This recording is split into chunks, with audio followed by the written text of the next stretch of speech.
The battlefields of the future will be more dangerous than ever. In the 21st century, there will be threats to our freedom and security like never before. But will we be ready? Battles will be fought on land and sea, but they will not be won without supremacy in the air. Enter the incredible world of 21st century combat.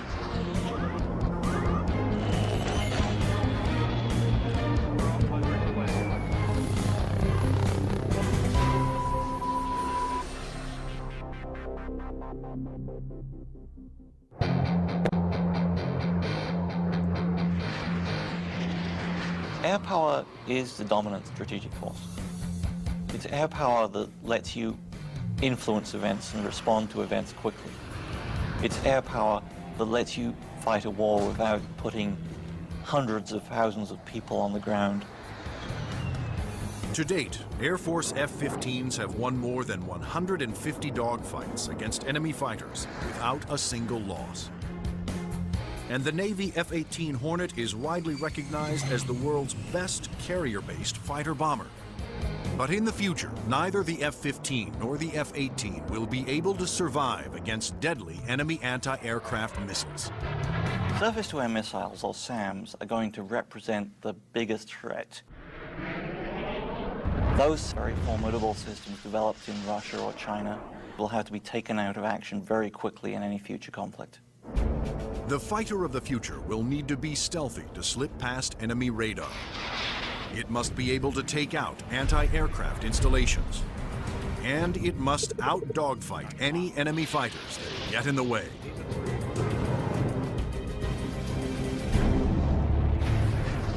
That future fighter is already here. The F-22 Raptor, the air dominance fighter of the 21st century.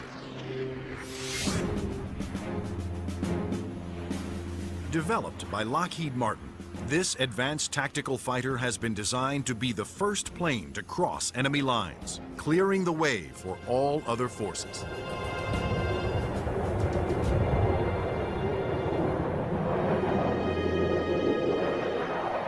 The F-22 is both an air-to-air fighter and an air-to-surface fighter, so it can drop precision weapons. That means it'll be able to go in early in a conflict, knock out all the air defenses that an enemy has, and also take out certain ground targets.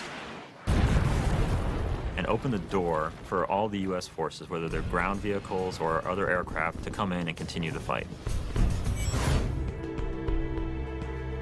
The development of the F-22 Raptor first began in 1985, when the Air Force requested proposals for an advanced tactical fighter jet to replace the F-15 air superiority fighter. Military planners feared that the F-15 would not be able to counter new air and ground threats on the horizon. The result was the creation of the F-22. The capability of the aircraft is a quantum leap above what exists right now, and it's going to take air power and revolutionize it into a whole new world. In the battles of the future, stealth will be critical for all new fighters to avoid being seen by enemy radar. Non-stealthy aircraft just will not survive in the air battles of tomorrow. Stealth technology was created to counter advances in radar. Radar works by sending out radio waves and measuring the amount reflected back to determine the distance, speed, and course of an object.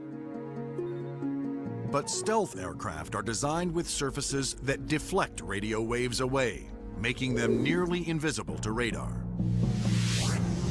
The world's first stealth production aircraft was the F-117 Nighthawk. The reason that airplane is faceted is a limitation of the computer technology at the time. It's easier to model a finite number of flat surfaces than it is a bunch of curved surfaces. And while the aircraft was a breakthrough at the time, the facets limited the plane aerodynamically. But now, thanks to more powerful computers, engineers can design aircraft that do not have to sacrifice aerodynamics for stealth. The F/A-22's aerodynamic slickness allows it to have the lowest drag of almost any aircraft ever produced. The F-22's aerodynamic superiority, combined with its stealth and firepower, make it a far better adversary than any aircraft before it.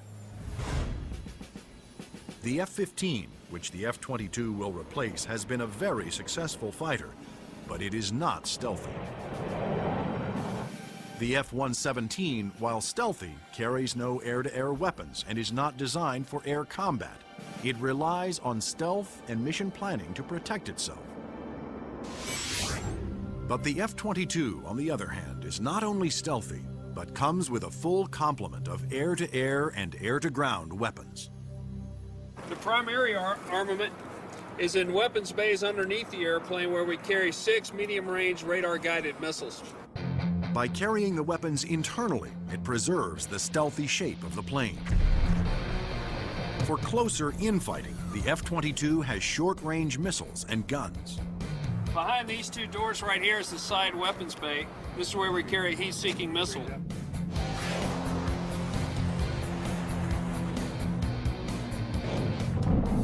For close-in armament, the Raptor is equipped with the M61A2 cannon. The muzzle is hidden right behind this door right here. It's hidden because of the stealth characteristics of the airplane. Cannon carries 480 rounds and is capable of shooting 100 rounds a second. The F-22's advanced weapons systems will make it a formidable interceptor, as will its unique ability to find enemy aircraft without revealing its own position.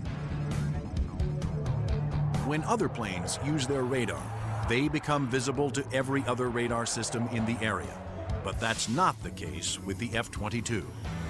Perhaps the highest tech part of the airplane is the radome itself.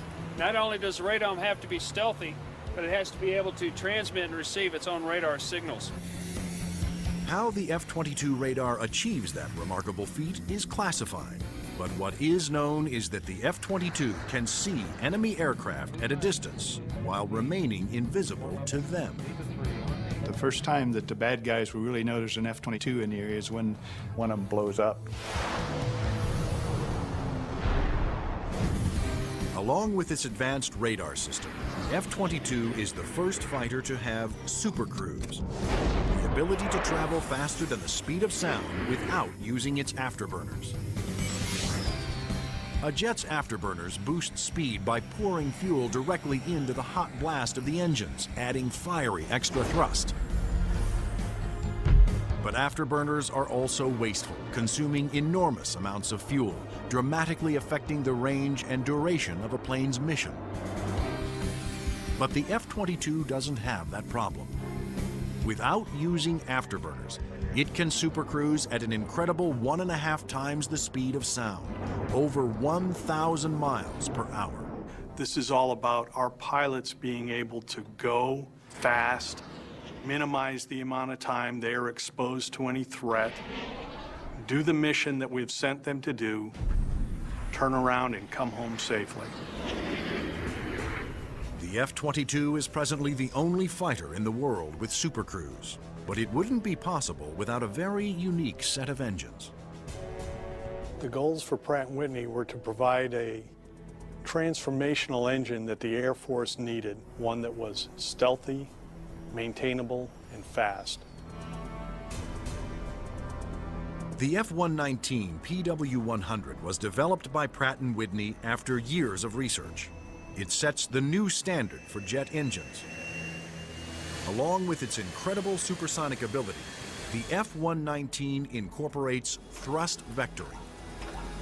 Here we are at the rear end of an F-A-22 Raptor. First thing you'll notice are the nozzles for the F-119 engines. In flight, during a maneuvering dogfight, they actually move up and down and vector the thrust of the engine to provide maneuverability. It helps us turn inside any foe, maneuver at low or high speeds to outmaneuver another airplane or potentially an enemy weapon that's headed towards us. The F-22's stealth, supercruise, and vector thrusting are impressive breakthroughs, but its most outstanding feature may be its ability to nearly fly itself through advanced computerized controls. It relieves the pilot of all the duties, gives the pilot total freedom to just look out engaged in the combat scenario. In addition to monitoring its own performance, the F-22 constantly gathers data on other aircraft in the combat area and presents the most important information to the pilot. We're going to have information passed to us from either unmanned vehicles or from off-board sensors so that we can integrate data and use that information for targeting. And it's the way that we are driving our forces in warfare. We are much more integrated with both other services and with other platforms, and the F-22 fits right into that concept. The F-22 Raptor's total package of avionics, stealth, supercruise, and thrust vectoring make it the most technologically advanced fighter today. I've never been in an airplane that accelerates as fast, that's as agile, the ability to turn very sharply, and it just brings a great combination of the speed, the stealth, and the avionics to the fight that nobody else is going to be able to touch. But there will be future competitors, like the Russian Sukhoi 37, which features thrust vectoring and a radical forward swept-wing design. And the fifth-generation MiG, the 1.22, which some have nicknamed the F-22ski. The Russians are still very active aircraft developers. They've got a variety of technologies that they're continuing to improve upon and that can be made available to our future enemies. And so that's why we have to stay on top of the technology that we are developing and make sure that it is able to take out anything that other countries develop. When you look at the adoption by China of the Su-27 and the fact that it'll probably be modernized and improved, that brings up the need for more advanced fighter aircraft in the US. And that's one of the main reasons, I think, why the Air Force is so insistent on the need to have the F-22. In addition to Russia, other U.S. allies are producing advanced interceptors for export that are superior to the F-15, such as Sweden's JAS-39 Gripen and France's new Rafale. Germany, Italy, and the UK have joined forces to create a Eurofighter, the Typhoon. If these planes fall into unfriendly hands, the U.S. Air Force will need the F-22 to maintain their advantage. We're always going to go into war wanting to have that air dominance, and the F-22 is going to be the big boy on the block that can help us to do that. In future combat, the F-22 is to be joined by another stealthy aircraft, the F-35 Joint Strike Fighter, the ground attack bomber of the future. Designed for the U.S. Air Force, Navy, Marines, and Britain's Royal Navy, the question is, will it work for every user?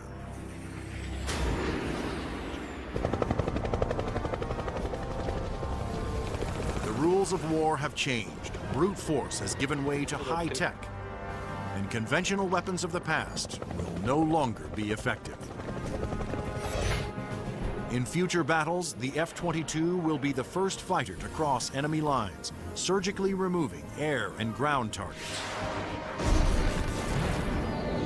Next in the F-35 Joint Strike Fighter, the attack bomber of the future.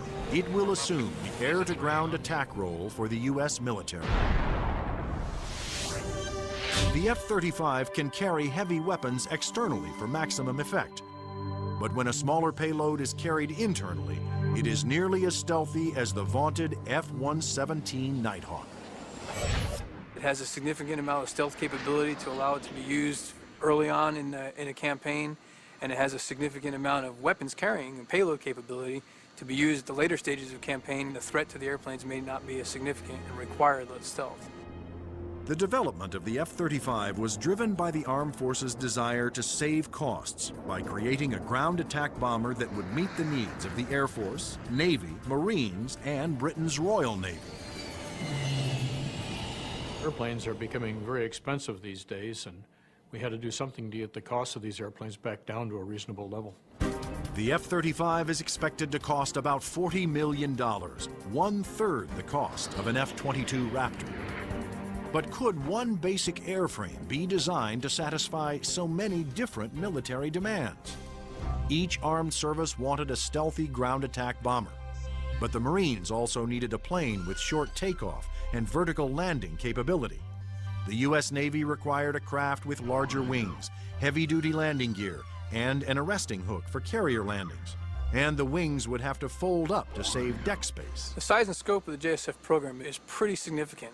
The airplane is being designed to replace the F-16 and the A-10 for the Air Force, the AV-8B for the Marine Corps, and the FA-18 for the Navy. Unlike the twin-engine F-22 Raptor, the F-35 Joint Strike Fighter was designed around a single engine to keep down not only costs, but weight. A lighter plane can carry more weapons. For the Joint Strike Fighter, one of the keys of its mission is the ability to handle a large amount of ordnance and bring it to an enemy site. That all works better with a single engine.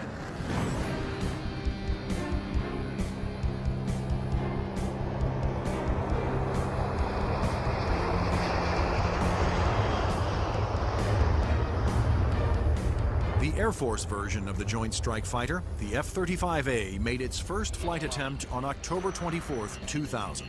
Tom Morgenfeld, who had been a test pilot for the F-22 Raptor, was at the controls. Well, a million things are going through your mind. Your eyes are everywhere, you're listening, you're watching. Your senses are tuned to an incredible level because you're sensing and feeling the airplane for the very first time. It flies wonderfully. It's definitely a pilot's airplane. The Air Force testing went smoothly. Next, a Navy version was built with heavy-duty landing gear and wider wings for the slow speeds needed to land on carriers.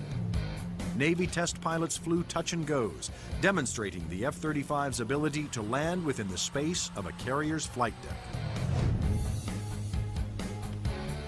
But the most difficult challenge still lay ahead for the F-35 program. The Marine Corps needed a version that could perform short takeoffs and vertical landings, STOVL for short.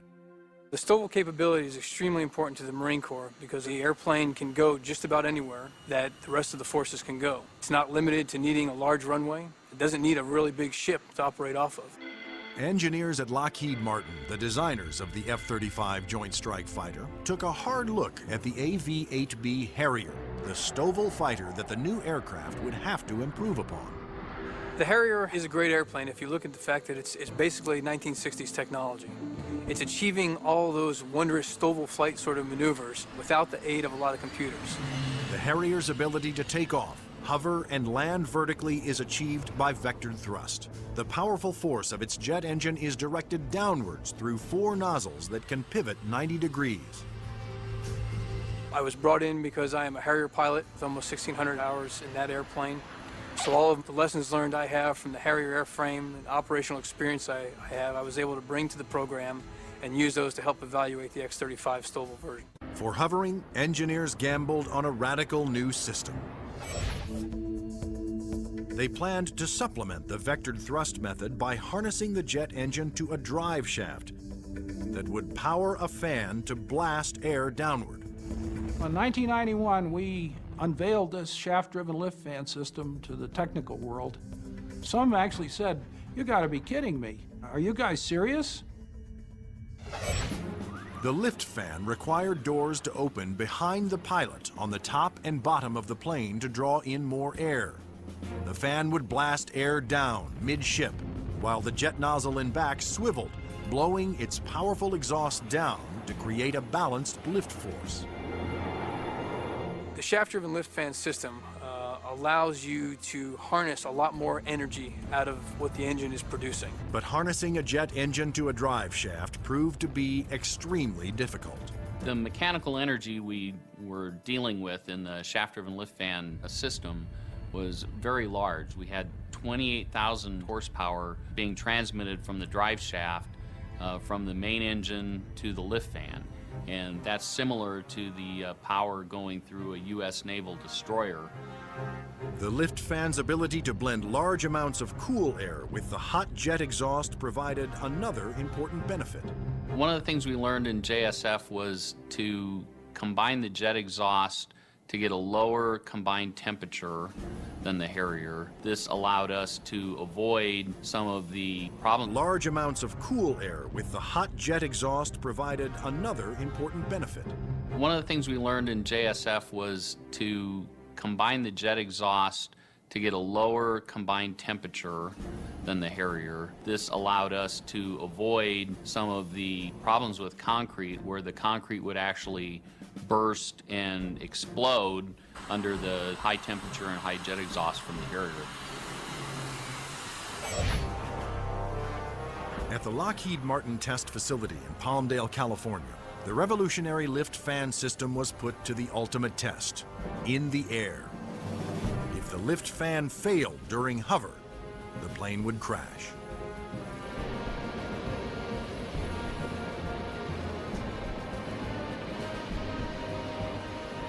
It made its first flight in 2001, and it was a complete success. And at that time, I didn't hear any more from the people who had been saying for years, this thing will never work. It worked. Now, all three versions of the F-35 for the Air Force, Navy, and Marines are being developed and further tested for mass production. The United States, Britain, and their allies are expected to order more than 4,000 Joint Strike Fighters, which will replace most American-built fighter bombers in use today. The handling qualities and performance are stunning. It really is a pilot's airplane. It sort of makes you feel like a little boy. You want to take it home and tuck it under the pillow with you at night. It's just a pilot's airplane. In future air conflicts, the F-22s will be used to establish air dominance. Then waves of stealthy F-35 Joint Strike Fighters will use their superior weapons-carrying abilities to attack other major ground targets. The Joint Strike Fighter is going to be the backbone airplane for hauling freight. It is going to be the muscle part of sustained forces. Commanders can also alter an F-35's mission in the air as situations change during the battle.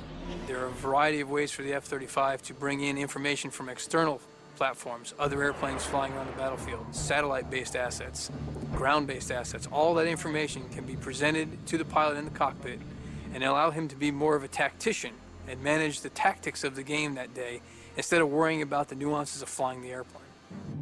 The pilot's job will be to supervise the process of identifying the target and then to give consent for weapons release.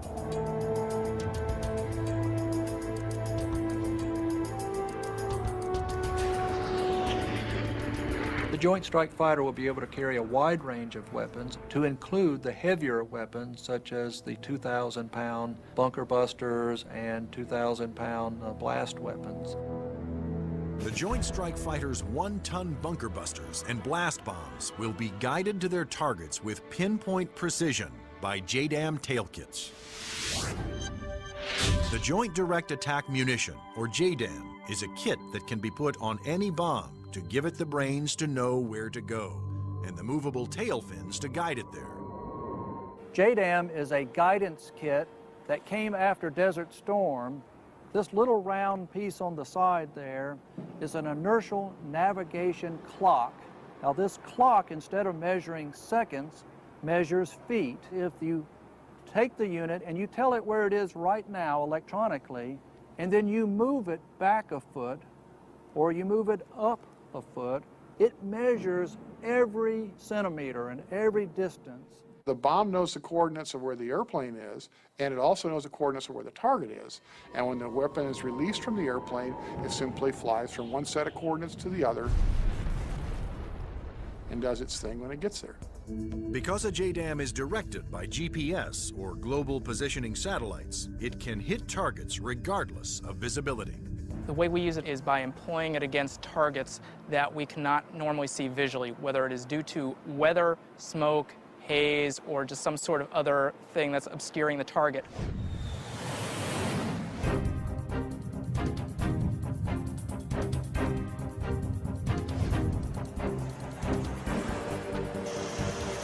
As a JDAM falls, its inertial clock keeps track of its position and signals the tail to make course corrections, directing it to the target.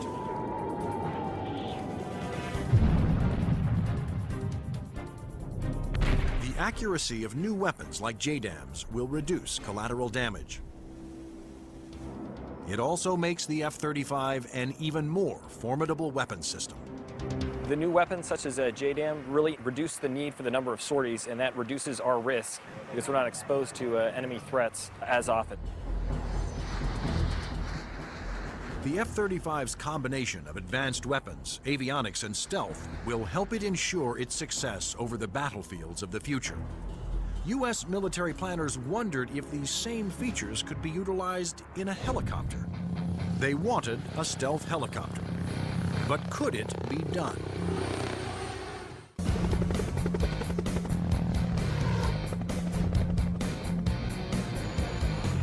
Over the last 50 years, helicopters have evolved from slow-moving multi-purpose support vehicles to fast-moving frontline attack ships.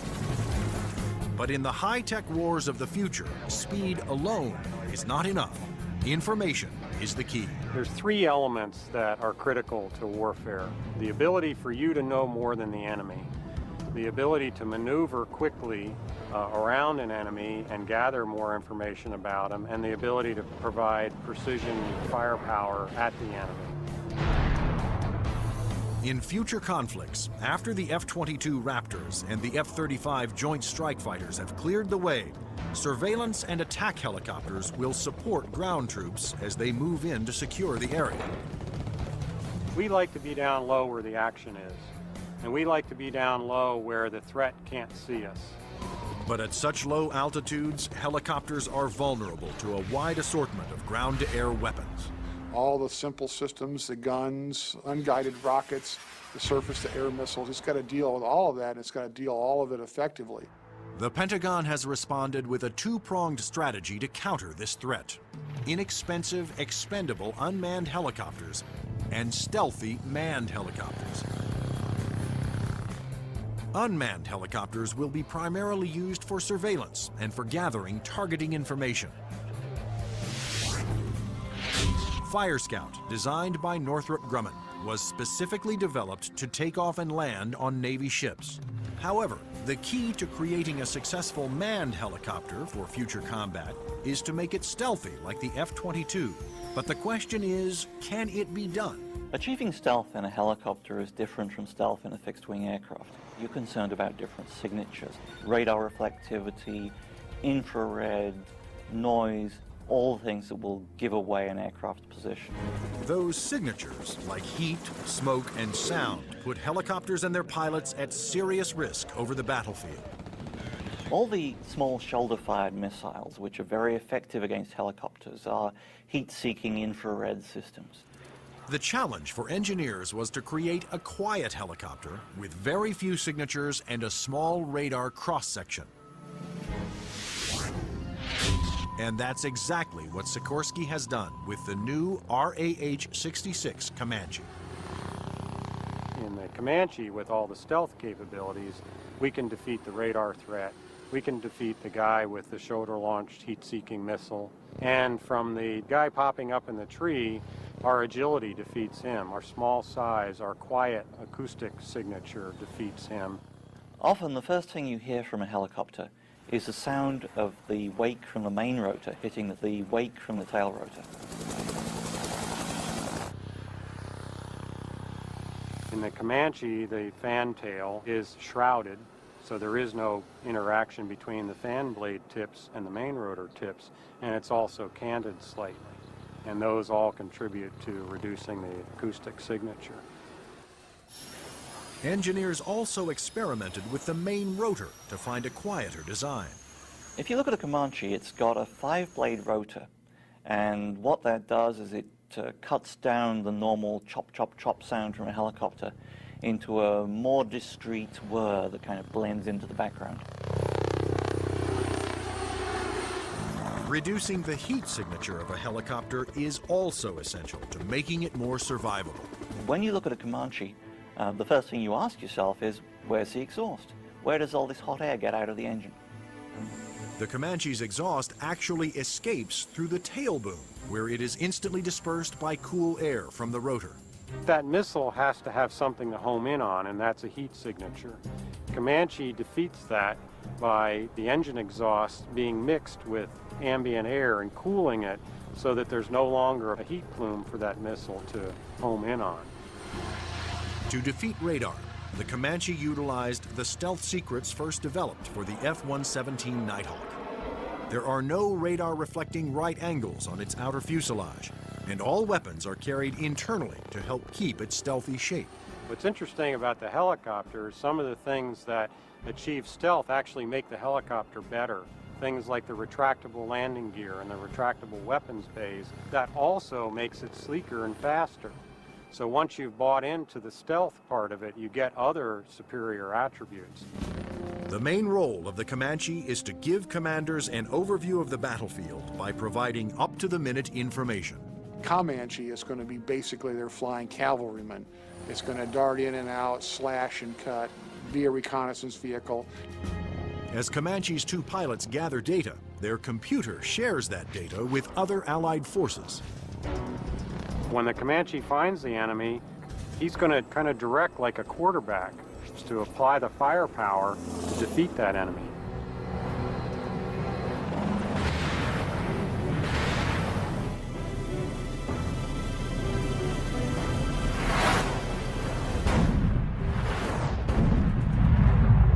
Engineering advances have also made the Comanche one of the easiest and most forgiving helicopters to fly.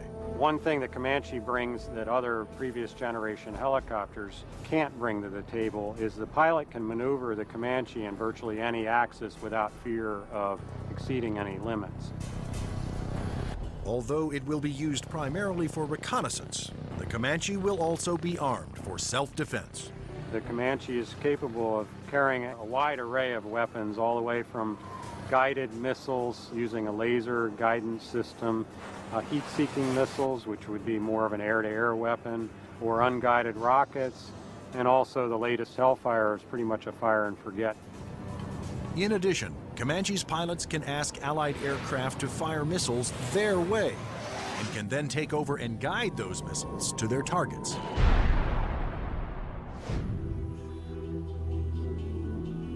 If the Comanche is hit, its computer system can often fix itself by reassigning vital functions to undamaged computer cards.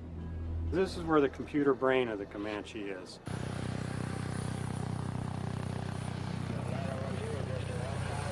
In support of its reconnaissance mission, Comanche can control as many as 5 unmanned aircraft. When the Comanche may be employed, it may have little vehicles that it launches out, so it has its own little eyes over the hill so it can see what's going on without putting itself at risk. In addition to launching its own unmanned air vehicles, Comanches may be aided on the battlefield by swarms of LOCAS, small intelligent missiles with their own computer brains. It's about 31 inches long, weighs a little over 100 pounds, carries a single warhead, has a laser radar. In other words, it has a scanning laser beam that generates pictures. The LOCAS also communicate with each other and cooperate in searches and attacks.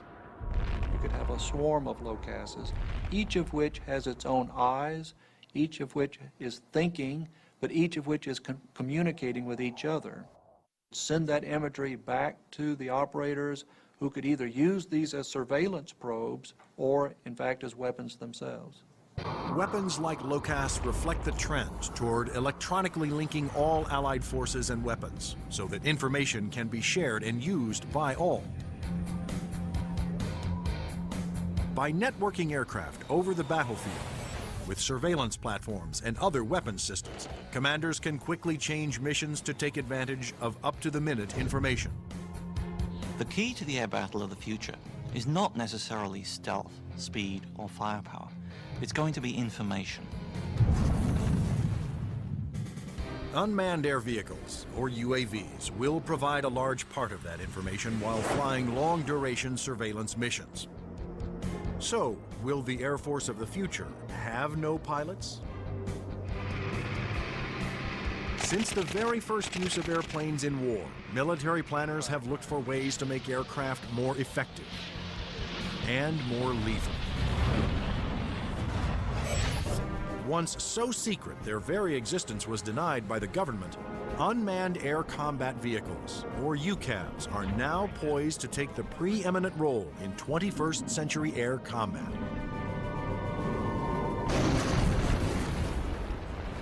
UAVs are certainly going to change air power in the 21st century. You can see it starting to happen today, but what we're looking at now is just the beginning, because there's going to be more of them, and they're going to be better. Unmanned aerial vehicles allow the military to do more with less, to put more aircraft into the air than you otherwise would be able to because of the limited number of pilots that you might have, or where it might be too risky.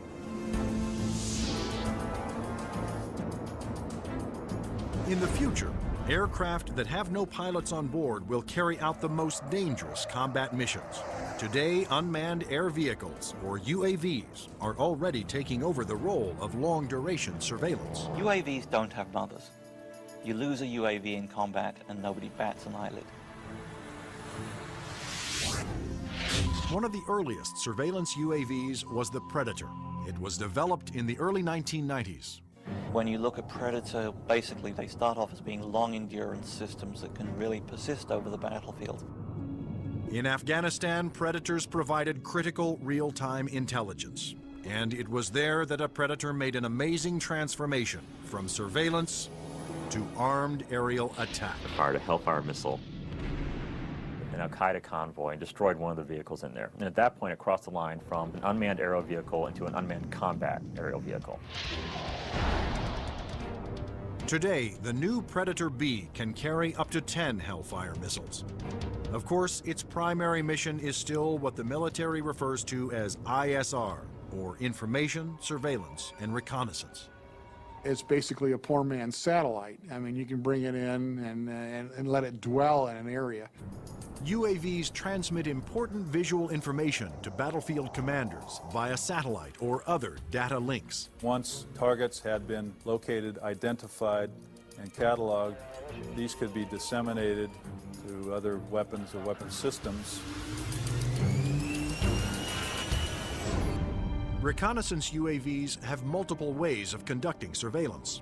On clear days, they use specially stabilized optical lenses that can zoom to high magnification.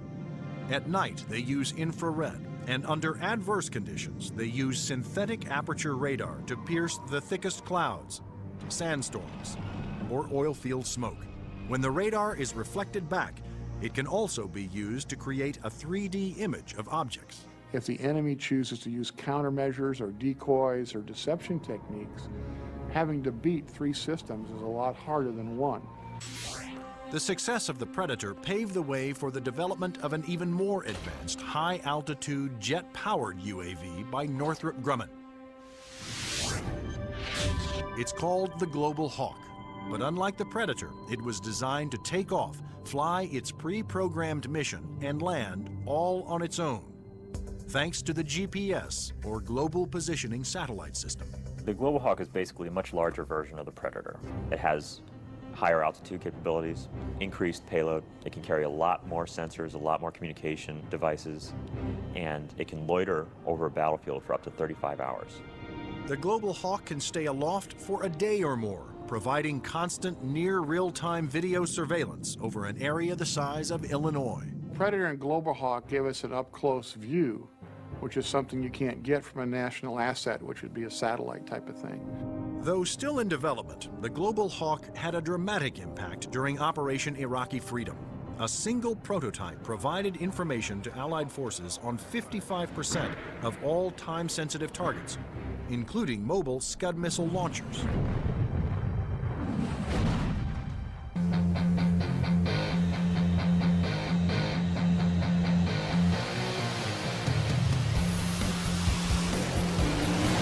Like the Air Force, the Navy wanted its own autonomous UAVs. However, designing one to take off and land on an aircraft carrier was a tremendous challenge. But the engineers at Northrop Grumman were up for it. In the summer of 2000, they began working on the X-47 Pegasus. The hardest part of the Pegasus program was definitely the flight controls. Getting on and off an aircraft carrier, of course, is one of the toughest design problems for an aircraft. And doing this with a tailless vehicle like Pegasus certainly was the toughest problem we had. That problem was solved by using 6 innovative surfaces to make the plane climb, descend, and turn. This surface just rotates up. The elevon, of course, both up and down, and then there's another inlay on the lower surface as well. The first flight of Pegasus, the demonstration was very, very successful. It lasted approximately 12 minutes. There was no human in the loop. But could Pegasus, without any human assistance, land within the tiny space between the arresting cables of an aircraft carrier? The engineers came up with an ingenious way to find out. And we actually glued a small paintball down onto the bottom of the hook so we could get a clear touchdown point. That was quite an achievement that we're very proud of. The Navy will use its stealthy UAVs to get targeting information for its guns, missiles, and fighter aircraft. The initial focus has been on information, surveillance, and reconnaissance to provide targeting information to the Navy's strike packages.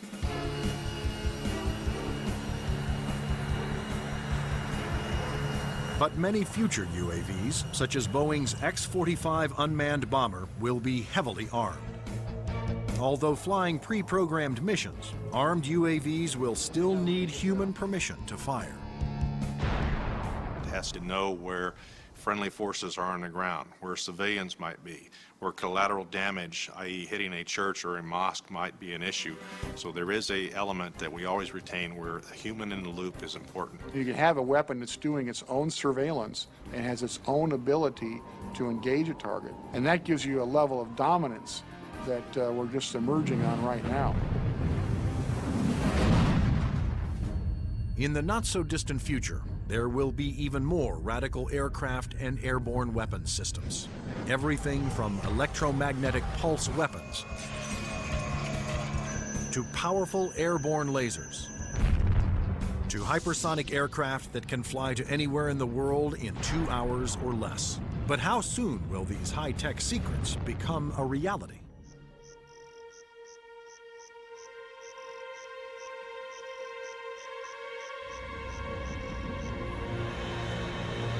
The enigmatic F-117 stealth jet flew in secret for 10 years before its existence was revealed to the public. Some of the unclassified projects that are acknowledged by the Pentagon seem more like science fiction than reality. The military is designing a weapon system designed to neutralize an enemy encampment or factory without destroying it and scattering nuclear, biological, or chemical materials. Electromagnetic pulse, or EMP weapons, will blast a highly concentrated magnetic field towards its target, overloading and destroying any electrical components. The small electromagnetic pulse weapons offer some pretty startling capabilities. You can essentially completely destroy an enemy's electronic infrastructure in a very precise way. You can fly over a small facility, only a couple of acres, fire it, and suddenly none of their computers work, none of their weapons work, none of their electronics at all will work. Researchers are also experimenting with an airborne chemical laser. An entire aircraft has been turned into a chemical energy plant that points that laser at a target and burns through missiles. This aircraft will fly at higher altitudes and will primarily be used for Scuds or for ballistic targets that would be fired from one country to another.